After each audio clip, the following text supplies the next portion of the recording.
Bonjour à tous, Sébastien Renaud, donc je suis responsable pédagogique dans un petit lycée horticole et paysager, Sainte-Jeanne d'Arc à Verneuil-sur-Indre, au fin fond du département.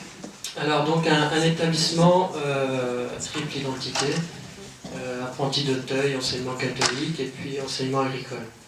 Donc je procéderai en plusieurs temps. D'abord présenter un tout petit peu ce qu'est apprenti d'Auteuil, vous dire un peu ce qui constitue l'établissement Sainte-Jeanne d'Arc, et puis axer sur une expérience, l'expérience d'un partenariat avec l'Ulysse Pro de lycée professionnel public de la Taille à Loches.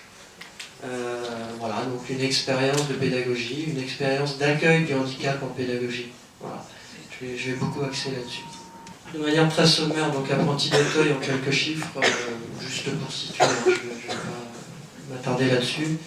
Donc c'est 14 000 jeunes accueillis, c'est 2500 familles accompagnées, c'est 74 formations, donc, du CAP au BTS, c'est 82,1% de réussite aux examens, 200 établissements et 5000 collaborateurs.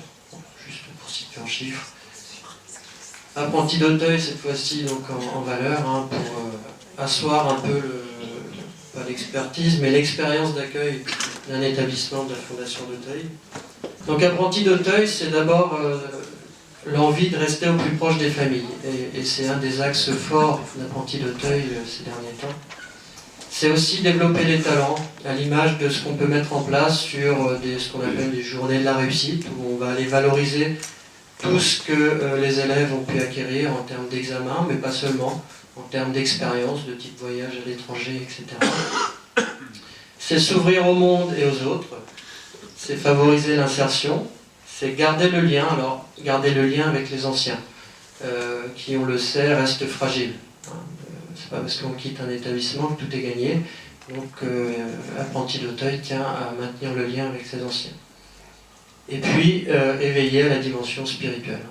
Je passe très rapidement sur les activités d'apprenti d'Auteuil, donc une expertise scolaire, une expertise d'accueil, et puis depuis peu le champ de la petite enfance, voilà, qui se développe depuis quelques années. Et le soutien à la parentalité qui est réexprimé ici. Alors le lycée Sainte-Jeanne d'Arc, donc petit lycée, 80 élèves, c'est tout petit. Donc une classe de 3e de l'enseignement agricole. Nos effectifs sont entre 15 et 20 élèves par classe. Un CAP travaux paysagers, un CAP service en milieu rural. Depuis cette année, un CAP par apprentissage, donc maintenance des bâtiments de collectivité, avec le CFA de l'AFTEC à Orléans. Une classe de seconde professionnelle qui va appeler certainement une ouverture de première professionnelle, donc autour du paysage. Et puis un centre de formation continue. Depuis des années, Apprenti d'Auteuil accueille un public dit en difficulté scolaire, sociale, beaucoup d'exclusion du système scolaire classique, des difficultés cumulées en termes personnels, sociaux, scolaires, voilà, donc, une accumulation de problématiques, beaucoup de déscolarisation, d'absentéisme, d'échecs scolaires, et puis aussi des élèves avec des troubles de l'apprentissage, des souffrances psychologiques, voilà, je passe les détails, et puis depuis quelques années donc l'accueil du handicap dans nos établissements. Et des jeunes, c'est important de le signaler, avec absence de troubles. C'est important de le signaler parce que c'est là-dessus aussi que repose l'efficience de l'accueil du handicap, c'est-à-dire sur créer un équilibre. Voilà, un équilibre de regard, un équilibre de prise en charge. Donc il y a des jeunes qui n'ont pas de troubles et qui viennent uniquement chercher une formation, et qui sont inscrits par leur famille et non pas par les services sociaux. Voilà. Donc c'est important de le souligner.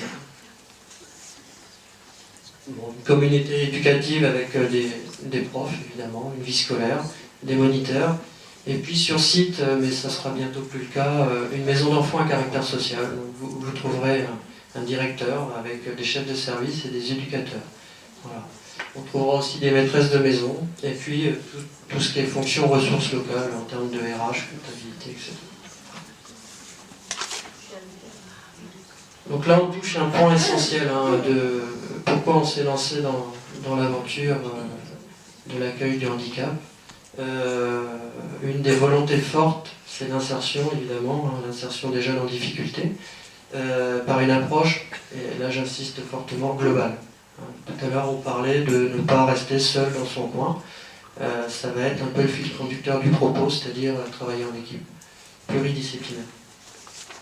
Des objectifs, somme toute assez extraordinaires, réconcilier le jeune avec l'école, lui redonner confiance à travers le respect et l'écoute, le rendre autonome, voilà. Et puis lui permettre d'avoir une qualification et à terme un métier. On avait inscrit ces derniers temps notre projet d'établissement sur le terme d'audace partagée. Et ça rejoint un peu la notion d'innovation pédagogique, évidemment. On touche à des champs un peu qui mettent à mal, qui peuvent mettre à mal l'équipe pédagogique, et du coup il fallait inscrire tout ce mouvement dans une audace partagée, c'est-à-dire on y va et on va innover. Voilà. Je passe très vite sur les axes de l'établissement, juste pour signaler un établissement qui cherche à étayer son offre de formation pour répondre de plus en plus aux besoins différenciés des élèves. Et puis, je le glisse au passage, donc un établissement qui va déménager, voilà, qui va passer de Verneuil-sur-Indre à Loches, voilà, au milieu de la cité scolaire, pour répondre encore plus aux besoins spécifiques des uns et des autres. Alors, donc une pédagogie de projet, c'est ça qui fonde un peu notre approche. Très cher à l'enseignement agricole, mais aussi à l'éducation nationale. Donc la pluridisciplinarité, donc le souhait de l'enseignement agricole de décloisonner les disciplines et de travailler en équipe, voilà, de plus en plus. De plus en plus.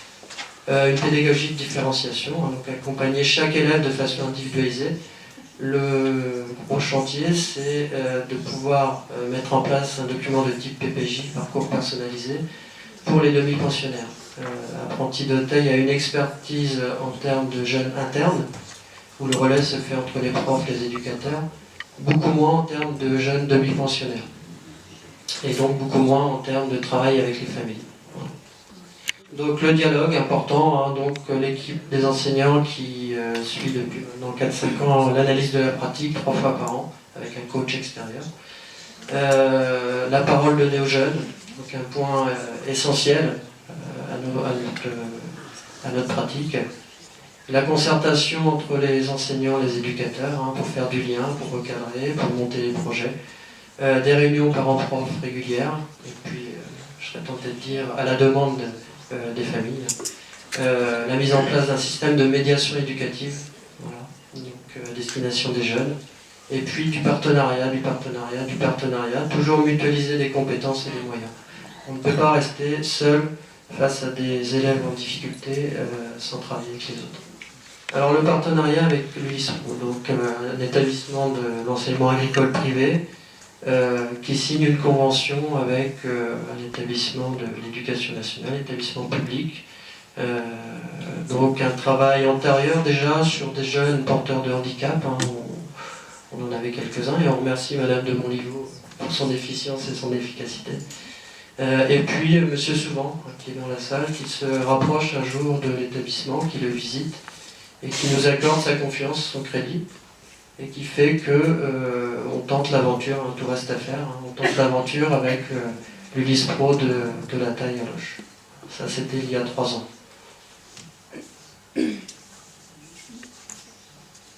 Donc on accueille, il y a 12 jeunes à l'ULISPRO de la Taille, on en accueille 6 en temps partagé. L'enseignement général se fait au lycée professionnel de la Taille avec l'enseignante coordinatrice de l'ULISPRO. Et tout l'enseignement professionnel, donc le travaux paysagers, en l'occurrence l'inclusion se fait au niveau du CAP travaux paysagers chez nous. Donc tout l'aspect professionnel se travaille au lycée Sainte-Jeanne-d'Arc. À peu près le temps partagé, donc à mi-temps à Loches, à mi-temps à Verneuil. Voilà. Donc 12 heures d'atelier par semaine, avec un petit peu de théorie aussi quand même, qu'on introduit progressivement. Les jeunes de l'ULISPRO suivent tous les stages de la même manière que les jeunes du CAP travaux paysagers. Ils sont sur le même rythme de stage en entreprise. La préparation du CAP n'est pas l'obtention du CAP n'est pas un objectif en soi, il peut être visé. Ce qui est visé, c'est essentiellement une attestation de compétences professionnelles intermédiaires. Voilà. Et on peut monter le CAP en 3 ans, et on peut même aller jusqu'à 4 ans. L'objectif, donc, c'est de permettre une insertion dans la vie active en milieu protégé ou en milieu ordinaire adapté. Alors il faut être très attentif à la logistique, c'est très important hein, avec nos jeunes. L'organisation des transports et des repas. On parle d'inclusion, donc scolaire, mais on pourra aussi parler d'intégration au groupe, notamment sur les temps de repas, sur la gestion, sur la gestion des transports, hein, qui peuvent être source d'angoisse d'un établissement à l'autre. Donc il faut y être très attentif. Un emploi du temps qui peut être évolutif, adapté au niveau d'acquisition de chaque élève. Hein. Et puis la participation des élèves de l'UISPRO au temps fort du lycée. Tous les temps forts, donc les élèves de l'UISPRO sont invités au même titre que les autres élèves. Ils participent au chantier école, hein, le gros rond-point Leclerc à Loches, voilà, c'est en partenariat avec l'UISPRO. Et puis on a pu aussi les inviter au voyage, notamment Trans-Europe aux Pays-Bas. Alors le suivi. Donc l'évaluation des stages, hein, le suivi et l'évaluation des stages se fait en binôme, hein, toujours avec l'enseignant technique du LHP et l'enseignant de l'UISPRO. Donc l'évaluation est commune, hein, ce qui permet d'avoir d'un côté l'objectivité de l'enseignant technique, et je serais tenté de dire un petit peu sa froideur, et puis l'expertise de l'enseignante de l'UISPRO qui va dire mais souviens-toi de ces difficultés. Voilà. C'est important qu'il y ait le double regard. La présence de l'enseignante de l'ISPRO au conseil de classe du LHP, voilà, tout ça c'est très important. Toujours pour redire à l'équipe pédagogique, souvenez-vous qu'ils sont dans un dispositif particulier. Voilà, j'entends ce que vous dites, mais moi aussi je vous précise des choses, donc ça permet le dialogue permanent en fait. L'invitation des parents, donc des jeunes de l'ULIS, aux réunions parents-profs du LHP, pour discuter technique. Voilà, technique, est-ce que mon enfant, vous le voyez en entreprise après ou pas? Voilà. Participation d'un membre de l'équipe pédagogique, c'est souvent moi, donc aux ESS, pour monter les projets, pour rectifier, pour aménager l'emploi du temps, etc. Les conseils de discipline, puisqu'on a eu le cas, hein, conjoint, parce que la notion de cadrage, elle s'applique aussi aux jeunes de l'ULISPRO. Et donc on le fait de manière conjointe et de manière éducative, évidemment. Et puis des contacts réguliers. Prendre la température, je dirais pas semaine par semaine, mais presque. Voilà. Puisqu'on sait qu'il y a une fragilité latente et que une absence de suivi pourrait générer beaucoup d'angoisse et peut-être mettre en échec les jeunes de l'ULISPRO. Donc on est sur une approche pédagogique de mutualisation, hein, vraiment, j'ai milité. On est tout petit hein, par rapport aux problématiques de certains jeunes, notamment des jeunes de l'ULISPRO, tout petits parce qu'on se sent parfois démunis face à leurs difficultés, et tout petits parce qu'on est plus que surpris quant à leurs capacités réelles qu'ils peuvent montrer aussi sur le terrain lorsqu'ils sont en confiance et lorsque les supports sont adaptés. Donc nous on va aller chercher très clairement une expertise pédagogique au niveau de l'ULIS, hein, et on va apporter nous ce qu'on sait faire, le paysage, voilà, très clairement. On ne va pas aller s'amuser à bricoler pédagogiquement, voilà. On va aller s'appuyer sur quelqu'un qui sait faire. Évidemment, donc, ça interroge, hein, interroger sa pratique pédagogique. Donc là, c'est du bonheur, puisque ça oblige l'équipe enseignante à adapter son contenu, ses supports, ses rythmes, à discuter. Voilà. Donc ça, pour dynamiser une équipe pédagogique, c'est assez fabuleux. Voilà. Et puis, ça se fait toujours en concertation avec les élèves, donc il y a une intégration aussi naturelle au rythme pédagogique qui se fait. Dépasser l'existant pour créer.